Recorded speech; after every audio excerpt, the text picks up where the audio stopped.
Ayun, dumaan si Russell. Russell, dumaan ka sa camera. Naintindihan niyo ba ako bakit ako nagagalit? Yan po ang problema. Pag hindi alam ang ginagawa sa show, ako lang. Now on the Top Stories Philippines, Kuya Will Binaticos ng MGA Netizens matapos ipahiya ang isang staff habang umere ang kanyang programa sa TV5.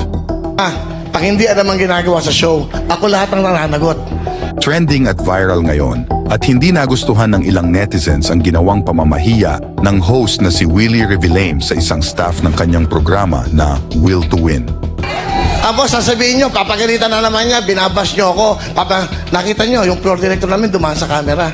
Tinalakan ni Will ang isang floor director matapos dumaan mismo sa harap ng camera habang siya ay nagsasalita sa kanyang show. Tila iminit ang ulo at hindi napigilan ni Will ang sarili at kaagad na pinagsalitaan ang naturang staff habang umeere ang programa. Ayon kay Will, naiintindihan niyo ba ako kung bakit ako nagagalit? Yan po ang problema. Kapag hindi alam ang ginagawa sa show, ako lahat ang nananagot. Tapos sasabihin niyo mayabang na naman yan. Binabash niyo ako kasi pinapaganda ko ang programa, ayon kay Will. Ako ang nagiging kawawa at arogante dito sa show na to. Makikita niyo pati music. Maawa kayo sa akin. Lahat ako nag-iisip para sa inyo, saad pa ni Will. Hindi naman nagustuhan ng ilang netizens ang ginawang ito ni Will.